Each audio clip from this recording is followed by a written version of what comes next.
नमस्कार प्रिय विद्यार्थियों, मैं हीरालाल, सहायक आचार्य हिंदी, राजकीय महिला महाविद्यालय तारानगर में आपका फिर से स्वागत है।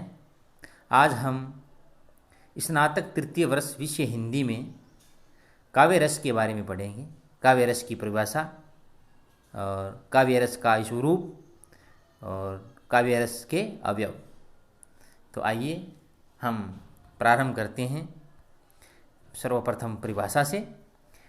काव्य के पढ़ने या काव्य को पढ़ने, सुनने अथवा उसका अभिनय देखने से जो आनंद होता है उसे रस कहते हैं।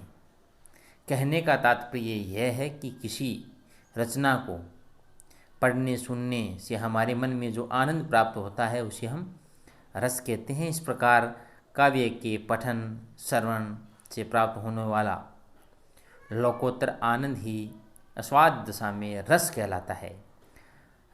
इसके बाद में हम रस स्वरूप के बारे में अध्ययन करते हैं। सर्वप्रथम नंबर 1 रस है वो सत्वोद्रेक में है, यानी हमारे अंदर रस दशा के समय या रस दशा में सतोगुण का उत्पन्न होना होता है या सतोगुण उत्पन्न होता है। कहने का तात्पर्य यह है कि हमारे अंदर 3 गुण माने गए हैं, रजोगुण, तमोगुण और सतोगुण। तो इन दोनों प्रथम 2 गुण जैसे रज और तम का नाश होकर सत गुण या सतोगुण का उदय होता है। इसके बाद में रस अखंड होता है, यानी कि रस की प्रतीति है वो खंडों में विभाजित न होकर एक साथ होती है, इसीलिए रस को अखंड कहा जाता है। नंबर 3 रस स्व प्रकाशानंद है। रस आत्मा के प्रकाश से ज्योतित होता है, इसीलिए रस को स्व प्रकाशानंद कहा जाता है। रस चिन्मय है, चिन्मयता आत्मा का धर्म है। अंतः रस आत्म स्वरूप है, मन में मलिनता के लिए कोई अवकाश नहीं रहता। कहने का तात्पर्य है कि रस है वो पवित्र है, इसमें मलिनता के लिए कोई अवकाश नहीं रहता।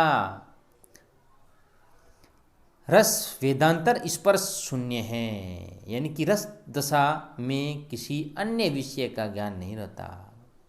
अन्य विषय है वो शून्य हो जाते हैं, वो हमें स्पर्श भी नहीं कर पाते। रस ब्रह्मानंद सहोदर है। रस को ब्रह्मानंद सहोदर के समान माना है, यानी कि वह ब्रह्मानंद तो नहीं लेकिन उसका सहोदर जरूर है। रस लोकोत्तर चमत्कार प्राण है। रस निष्पत्ति के क्षणों में व्यक्ति लौकिक सुखों की सीमा से ऊपर उठकर लोकोत्तर दशा में पहुंच जाता है। रस स्वाकार भिन्न है। इसका तात्पर्य यह है कि स्वाकारात अथवा अपने ही स्वरूप के समान एक रूप, उसमें और आत्मा के गुणों में कोई अंतर नहीं रहता।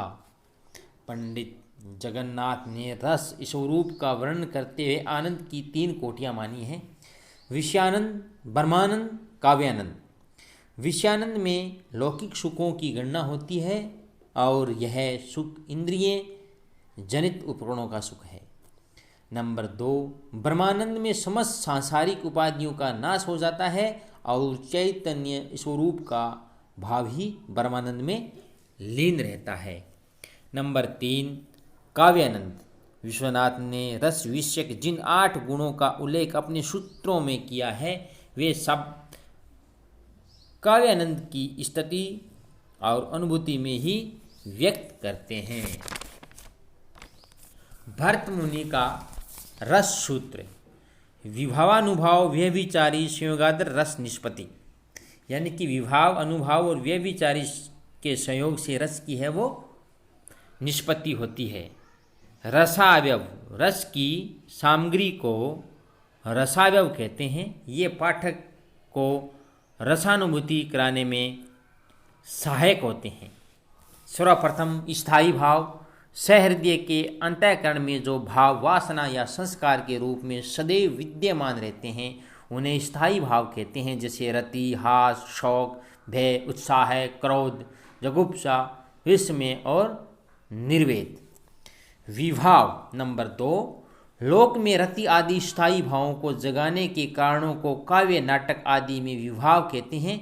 ये 2 प्रकार का होता है, आलम्बन विभाव और उद्दीपन विभाव। आलम्बन विभाव जिसके कारण रस उत्पन्न होता है उसे आलम्बन विभाव कहते हैं, और उद्दीपन विभाव रति आदि स्थायी भावों को उद्दीप्त करने के कारणों को उद्दीपन विभाव कहते हैं। उद्दीपन विभाव के अंतर्गत बाहरी परिस्थितियों तथा आलम्बन की चेष्टाएं आती है।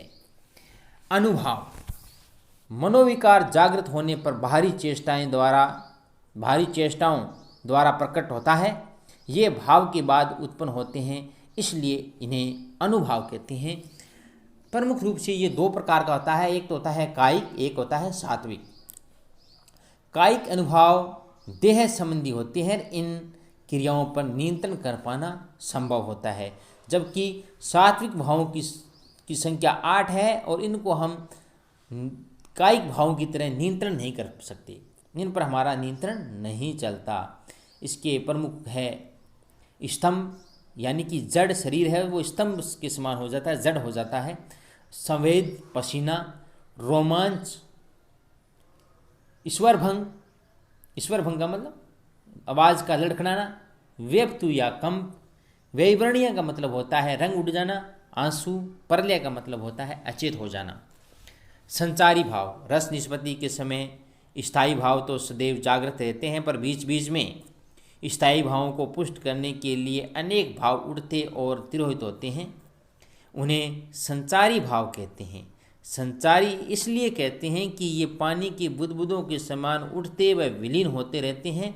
स्थायी न होने के कारण और संचरणशील रहने के कारण ही इन्हें संचारी भाव कहते हैं। इनकी संख्या बहुत बड़ी है, पर साहित्य शास्त्र में 33 प्रमुख भावों को चुन लिया गया है, अतः संचारी भावों की संख्या 33 मानी है। तो प्रिय विद्यार्थियों, आज हमने काव्य रस की परिभाषा, उसके काव्य रस के स्वरूप और भरत मुनि के रस सूत्र और काव्य के रस के अवयव, स्थायी भाव, विभाव, अनुभाव और संसारी भाव के बारे में अध्ययन किया है, जो हमारी विश्वविद्यालय परीक्षाओं के लिए महत्वपूर्ण है और प्रतियोगी परीक्षाओं के लिए भी महत्वपूर्ण है। तो मैं आशा करता हूँ कि आप बड़े लगन से, मनन से, ध्यान से इस वीडियो को सुनेंगे और अपने ज्ञान में वृद्धि करेंगे।